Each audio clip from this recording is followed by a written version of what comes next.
warahmatullahi wabarakatuh. Di sini izin saya akan mempresentasikan tugas UAS mata kuliah studi Islam, yaitu mempresentasikan hasil PPT saya yang berjudul Iptek dalam Islam. Terlebih dahulu, perkenalkan, nama saya Yolanda Rismaini dari kelas 1B. Langsung saja kita masuk ke latar belakang Iptek dalam Islam. Iptek itu adalah ilmu pengetahuan dan teknologi yang disingkat menjadi Iptek, merupakan bagian penting dalam perkembangan peradaban manusia. Dalam pandangan Islam, Iptek bukanlah sesuatu yang bertentangan dengan agama, tetapi sangat dianjurkan dan dipelajari. Islam memandang pencarian ilmu sebagai kewajiban, sebagaimana sabda Rasulullah, menuntut ilmu adalah kewajiban bagi setiap muslim. Kita langsung masuk ke pengertian Iptek dalam Islam, yaitu Iptek dalam Islam merujuk pada segala bentuk usaha manusia untuk memahami alam dan untuk mengembangkan teknologi dan manfaatkan pengetahuan guna mencapai kemajuan dan kemaslahatan dalam Islam. Ilmu ini mencakup dua jenis, yaitu yang satu ada ilmu agama atau syar'i, dan yang kedua ada ilmu umum atau kauni. Di sini ilmu agama atau ilmu syar'i adalah ilmu yang bersumber dari wahyu Allah, yaitu seperti Al-Quran dan Sunnah. Tujuannya adalah untuk mengenal Allah, beribadah yang benar, serta mengatur kehidupan sesuai syariat. Contohnya itu ada Al-Quran,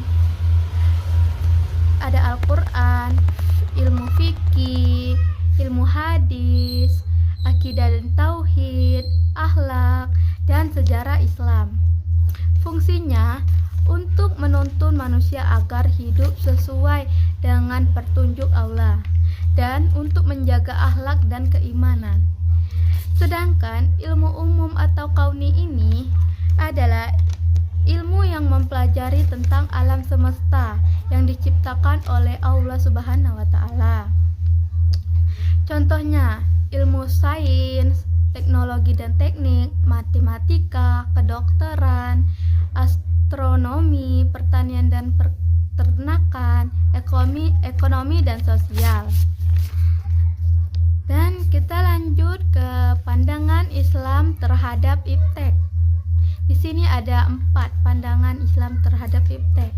Yang ke-1 ialah Islam mendorong umatnya untuk berilmu. Yang kedua adalah ilmu sebagai jalan mendekatkan diri kita kepada Allah Subhanahu wa Ta'ala. Dan yang ketiga adalah teknologi sebagai amanah. Yang keempat adalah larangan memberikan ilmu tanpa arah moral. Dan ini ada juga Iptek dalam peradaban Islam. Ini ada Iptek dalam peradaban Islam. Iptek dalam peradaban Islam ini menjadi pusat Iptek pada ke-8 sampai 14 Masehi. Contohnya ada Ibnu Sina yang di bidangnya yaitu kedokteran. Beliau ini penulis Al-Qunut dan Tahib.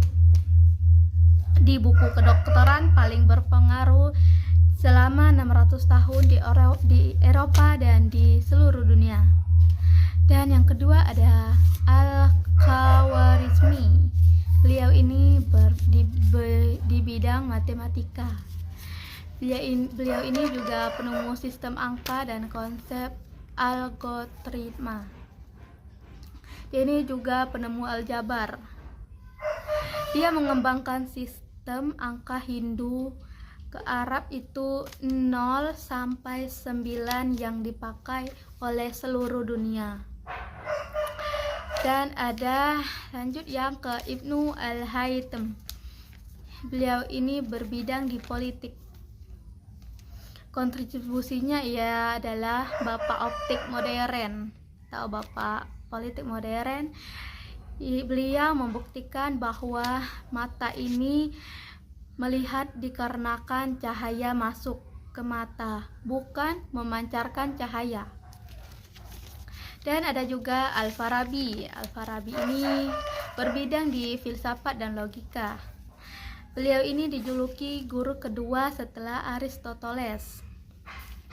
Di dalam filsafat, kan yang ke satu itu ada Aristoteles, guru ke satu yaitu Aristoteles, dan beliau ini, Al-Farabi ini, adalah guru kedua di bidang filsafat. Beliau mengembangkan teori logika yang menjadi dasar pemikiran ilmiah. Dan yang terakhir ada Abbas Ibnu Firnas. Beliau ini berbidang di pelopor teknologi penerbangan atau bisa disebut teknik. Beliau ini kontribusinya ilmuwan pertama di dunia yang mencoba mesin terbang.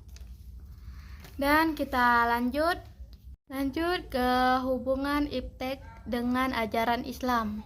Di sini ada yang ke satu, ada Al-Quran sebagai sumber inspirasi ilmu, yaitu banyak ayat yang mendorong observasi alam di dalam Al-Quran sebagai sumber inspirasi ilmu. Dan yang kedua ada akal sebagai alat untuk memahami ciptaan Allah, yaitu kita bisa, Islam ini juga menghargai rasionalitas.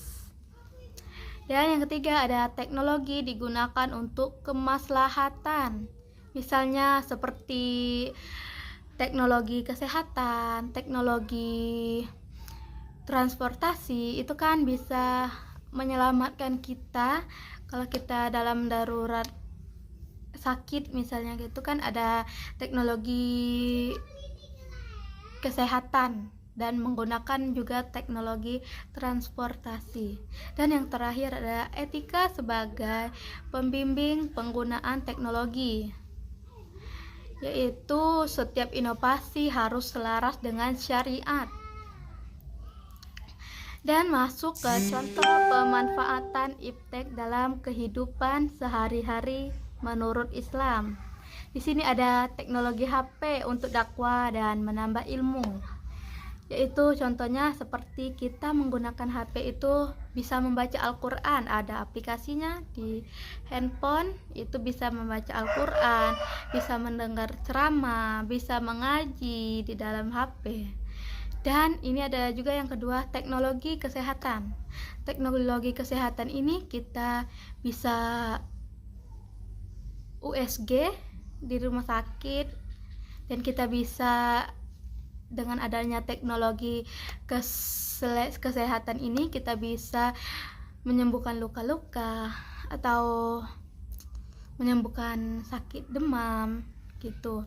Dan ada teknologi transportasi. Teknologi transportasi ini bisa mempercepat kita dalam perjalanan. Misal kita mau pergi kemana gitu, kita bisa menggunakan teknologi transportasi, yaitu ada motor, mobil, pesawat. Misal kita mau umroh atau haji, kita bisa menggunakan pesawat, dan pergi untuk ke tempat pesawat kita bisa menggunakan mobil. Itu adalah teknologi transportasi yang memudahkan kita. Dan ada juga teknologi astronomi. Teknologi ini bisa menunjukkan arah kiblat kita. Kalau kita tidak mengetahui arah kiblat di tempat asing, kita bisa menggunakan teknologi astronomi ini. Dan yang terakhir ada teknologi pertanian. Teknologi pertanian ini adalah sistem irigasi modern meningkatkan kesejahteraan petani. Dan masuk yang terakhir, yaitu kesimpulan.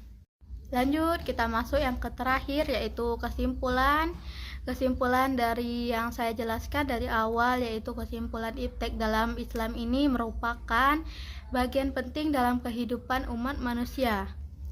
Islam ini juga sangat mendorong pemanfaatan ilmu dan teknologi selama tidak bertentangan dengan syariat.